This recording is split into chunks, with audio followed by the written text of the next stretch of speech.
Hello friends, ನಮಸ್ಕಾರ. AVK hobby ಐಡಿಯಾಸ್ಗೆ ಸ್ವಾಗತ. ಇವತ್ತಿನ ವಿಡಿಯೋದಲ್ಲಿ ನಾನು ರುಚಿಕರವಾಗಿರುವಂತಹ ಒಂದು ಮಂಗಳೂರು ಭಟ್ಟರ ಶೈಲಿಯ ಹುಳಿಯನ್ನು ತೋರಿಸ್ತಾ ಇದ್ದೀನಿ. ಅದಕ್ಕೂ ಮುಂಚೆ ಇದೇ ಮೊದಲನೇ ಬಾರಿ ನನ್ನ ಚಾನಲ್ನ ವಿಡಿಯೋನ ನೋಡ್ತಿರೋದು ಅಂತ ಆದರೆ ನನ್ನ ಚಾನಲ್ AVK ಹಾಬಿ ಐಡಿಯಾಸ್ಗೆ ಸಬ್ಸ್ಕ್ರೈಬ್ ಆಗೋದಕ್ಕೆ ಮರಿಬೇಡಿ. ಹಾಗೂ ಪಕ್ಕದಲ್ಲೇ ಇರೋ ಬೆಲ್ ಬಟನ್ನ ಕ್ಲಿಕ್ ಮಾಡಿ ಆಲ್ ಅಂತ ಆಪ್ಷನ್ ಚೂಸ್ ಮಾಡಿದರೆ ನನ್ನ ಪ್ರತಿ ವಿಡಿಯೋದ ನೋಟಿಫಿಕೇಷನ್ ನಿಮಗೆ ಬರುತ್ತೆ ಮತ್ತು ಎಲ್ಲರಿಗಿಂತ ಮುಂಚಿತವಾಗಿ ವಿಡಿಯೋ ನೋಡೋದಕ್ಕೆ ಸಹಾಯ ಆಗುತ್ತೆ. ಬನ್ನಿ ಫ್ರೆಂಡ್ಸ್, ಇವತ್ತಿನ ವಿಡಿಯೋದಲ್ಲಿ ಈ ರುಚಿಕರವಾಗಿರುವಂತಹ ಈ ಮಂಗಳೂರು ಶೈಲಿಯ ಹುಳಿಯನ್ನು ಹೇಗೆ ಮಾಡೋದು ಅಂತ ನೋಡೋಣ. ಒಂದು ಬಾಣಲೆಗೆ ಒಂದು ಕಾಲು ಚಮಚ ಆಗುವಷ್ಟು, ಅಂದರೆ ಒಂದು 2-3 ಡ್ರಾಪ್ ಆಗುವಷ್ಟು ಎಣ್ಣೆ ಹಾಕ್ತಾ ಇದ್ದೀನಿ. ನೋಡಿ, ಎಣ್ಣೆ ಕರಗ್ತಾ ಇದ್ದಾಗೆ ಇದಕ್ಕೆ ನೋಡಿ ಕಾಲು ಚಮಚ ಮೆಂತ್ಯ ತೊಗೊಂಡಿದ್ದೀನಿ, ಒಂದು 3/4 ಚಮಚ ಆಗುವಷ್ಟು ಜೀರಿಗೆ, ಒಂದು ಅರ್ಧ ಚಮಚ ಉದ್ದಿನಬೇಳೆ, 1.5 ಚಮಚ ಆಗುವಷ್ಟು ಧನಿಯಾ. ಈಗ ಫಸ್ಟು ಮೆಂತ್ಯ ಕಾಳುಗಳನ್ನು ಹಾಕಿದ್ದೀನಿ. ಇದನ್ನು ಇವಾಗ ಚೆನ್ನಾಗಿ ಹುರ್ಕೊಂಡ್ಬಿಡೋಣ.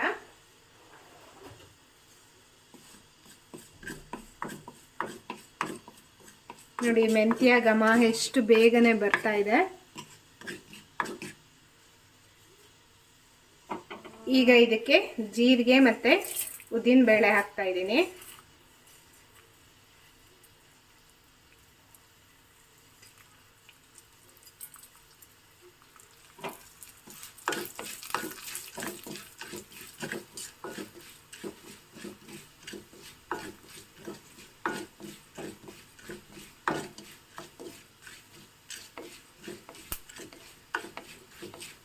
ನೋಡಿ, ಉದ್ದಿನಬೇಳೆ ಪರಿಮಳನೂ ಬರ್ತಾ ಇದೆ ಮತ್ತು ಬಣ್ಣನೂ ಚೇಂಜ್ ಆಗ್ತಾ ಇದೆ ನಿಧಾನಕ್ಕೆ. ನಂತರ ಈಗ ಕೊತ್ತಂಬರಿ ಕಾಳನ್ನು ಹಾಕ್ತಾ ಇದ್ದೀನಿ.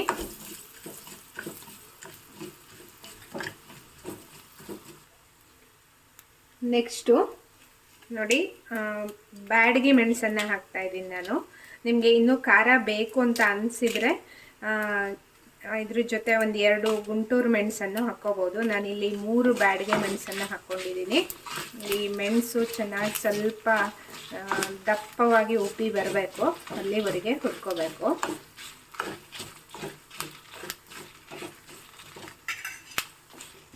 ನೆಕ್ಸ್ಟು ಕೊನೆಯದಾಗಿ ಒಂದು 7-8 ಕರಿಬೇವಿನ ಎಸಳುಗಳನ್ನು ಹಾಕಿ ಹುರ್ಕೋತಾ ಇದ್ದೀನಿ. ಕರಿಬೇವನ್ನ ಯಾವತ್ತು ಕೊನೆಯದಾಗಿ ಹಾಕಿ ಹುರ್ಕೋಬೇಕು, ಇವಾಗ ಅದರ ಹಸಿ ಪರಿಮಳ ಸ್ವಲ್ಪ ಹಾಗೆ ಇರುತ್ತೆ. ನೋಡಿ, ಮೆಣಸೆಲ್ಲ ಉಬ್ಬಿ ಬಂದಿದೆ. ಒಂದು 2 ನಿಮಿಷ ಹೀಗೆ ಹುರ್ಕೋತಾ ಇದ್ದೀನಿ. ಈಗ ಈ ಮಸಾಲೆ ರೆಡಿಯಾಗಿದೆ. ಇದನ್ನು ಸ್ವಲ್ಪ ತಣ್ಣಗಾಗೋದಕ್ಕೆ ಹಾಗೆ ಪ್ಲೇಟಿಗೆ ಹಾಕಿ ಇಡ್ತೀನಿ. ನೋಡಿ, ಇವಾಗ ಒಂದು ಪಾತ್ರೆಗೆ ನಾನು ಇಷ್ಟಿಷ್ಟು ದೊಡ್ಡ ಹೋಳುಗಳನ್ನಾಗಿ ಮಂಗಳೂರು ಸೌತೆಕಾಯಿನ ಹೆಚ್ಕೊಂಡಿದ್ದೀನಿ. ಇದನ್ನು ಹಾಕ್ತಾ ಇದ್ದೀನಿ. ನೋಡಿ, ಇವಾಗ ಒಂದು ಜಾಸ್ತಿ ನೀರು ಹಾಕೋದು ಬೇಡ, ಹೋಳುಗಳು ಸ್ವಲ್ಪ ಮುಳುಗಿ ಬೇಯೋ ಅಷ್ಟಾದರೆ ಸಾಕಾಗತ್ತೆ. ನಂತರ ಇದಕ್ಕೆ ಹೋಳುಗಳು ಬೇಯೋದಕ್ಕೆ ನಾನು ಹುಣಸೆ ರಸವನ್ನು ಹಾಕ್ತಾ ಇದ್ದೀನಿ. ಇದರಿಂದ ಹೋಳುಗಳಿಗೆ ತುಂಬ ಚೆನ್ನಾಗಿ ಎಲ್ಲ ಹಿಡಿಯುತ್ತೆ. ನಂತರ ಇದಕ್ಕೆ ಉಪ್ಪನ್ನು ಹಾಕಿ ಬೇಯಿಸ್ತಾ ಇದ್ದೀನಿ. ಬೇಯೋವಾಗಲೇ ಉಪ್ಪನ್ನು ಹಾಕಿದರೆ ಹೋಳುಗಳಿಗೆ ಚೆನ್ನಾಗಿ ಹಿಡ್ಕೊಳ್ಳುತ್ತೆ.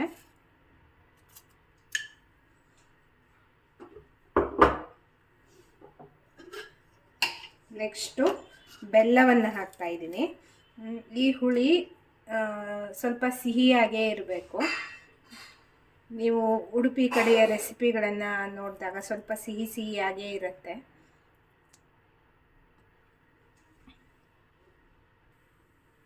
ನಂತರ 1-2 ಡ್ರಾಪ್ ಆಗುವಷ್ಟು ಎಣ್ಣೆಯನ್ನು ಹಾಕಿದ್ದೀನಿ. ಈ ಎಣ್ಣೆ ಹಾಕೋದ್ರಿಂದ ತುಂಬ ಒಳ್ಳೆ ರುಚಿ ಬರುತ್ತೆ ಮತ್ತು ಟೇಸ್ಟು ಸಹ ಚೆನ್ನಾಗಿರುತ್ತೆ.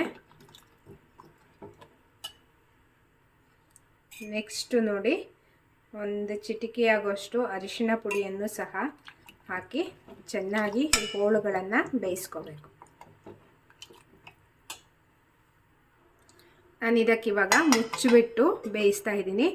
ಒಂದು ಸಣ್ಣ ಹೋಲಾಗೋಷ್ಟು ಪಾರ್ಟ್ನ ಒಳಗಡೆ ಆವಿ ಏನಿರುತ್ತೆ ಅದು ಹೊರಗಡೆ ಬರೋದಕ್ಕೆ ಅಂತ ಓಪನ್ ಮಾಡಿಟ್ಟಿದ್ದೀನಿ. ಈಗ ಚೆನ್ನಾಗಿ ಬೇಯಿಸ್ಕೋಬೇಕು. ಇದು ಇಲ್ಲಿ ಬೇಯ್ತಾ ಇರಲಿ. ನಂತರ ಇದಕ್ಕೆ ನಾವು ಒಂದು ಮಸಾಲಾನ ರೆಡಿ ಮಾಡ್ಕೊಳ್ಳೋಣ. ಒಂದು ಮಿಕ್ಸಿ ಜಾರ್ ತೊಗೊಂಡಿದ್ದೀನಿ. ಇದಕ್ಕೆ ಒಂದು ಅರ್ಧ ಕಪ್ ಆಗೋಷ್ಟು ಫ್ರೆಶ್ ತೆಂಗಿನ ತುರಿ ಹಾಕ್ತಾಯಿದ್ದೀನಿ. ನಂತರ ಹುರಿದಿಟ್ಕೊಂಡಿರೋ ಮಸಾಲೆಗಳನ್ನು ಹಾಕ್ತಾಯಿದ್ದೀನಿ.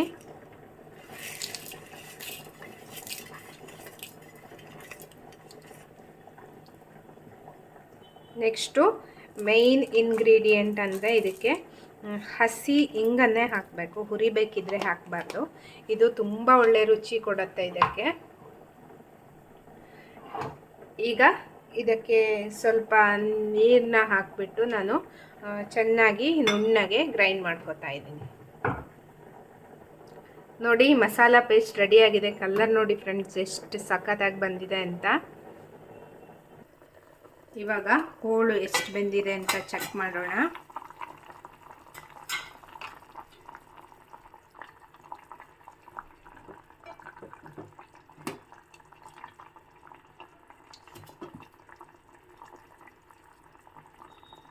ನೋಡಿ, ಇನ್ನೂ ಚೆನ್ನಾಗಿ ಬೇಯಬೇಕು. ಒಂದು 60% ಬೆಂದಿದೆ.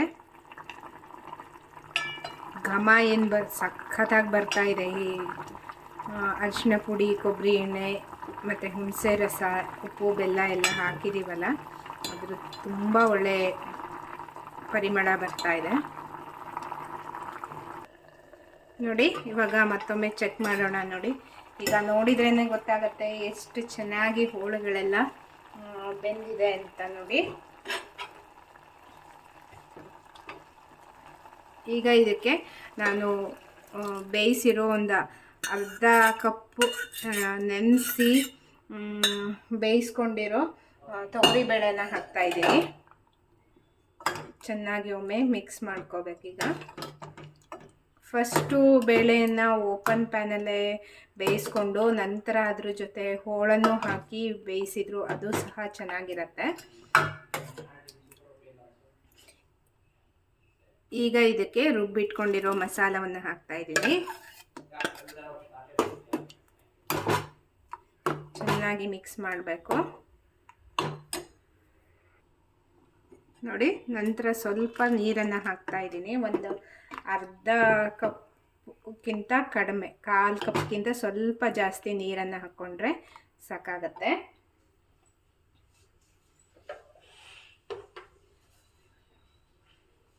ಈಗ ಕರಿಬೇವನ್ನು ಹಾಕ್ತಾಯಿದ್ದೀನಿ. ಈಗ ಚೆನ್ನಾಗಿ ಒಮ್ಮೆ ಕುದಿಸ್ಕೋಬೇಕು. ನೋಡಿ, ಈ ಹದದಲ್ಲಿ ಇರಬೇಕಿದು. ಇದು ಸ್ವಲ್ಪ ಕುದಿಸಿದ ಮೇಲೆ ಇನ್ನೊಂದು ಸ್ವಲ್ಪ ಗಟ್ಟಿ ಆಗತ್ತೆ. ಚೆನ್ನಾಗಿ ಕುದಿ ಬರಬೇಕು. ಘಮ ಸಖತ್ತಾಗಿ ಬರುತ್ತೆ ಆಗ.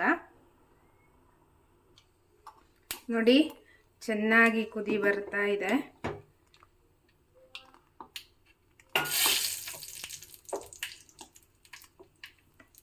ಇದಕ್ಕೆ ಇವಾಗ ನಾನು ಒಂದು ಒಗ್ಗರಣೆ ಹಾಕ್ತಾ ಇದ್ದೀನಿ. ಇಂಗು, ಸಾಸಿವೆ, ಎಣ್ಣೆ ಮತ್ತು ಒಂದು ಮೆಣಸು ಹಾಕಿರೋದು.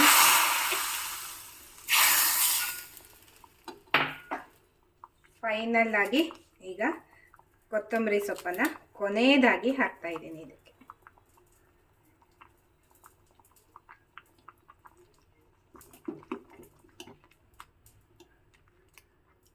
ಈಗ ಇನ್ನೊಂದು 2 ನಿಮಿಷ ನಾನು ಹೀಗೆ ಕುದಿಸ್ತಾ ಇದ್ದೀನಿ.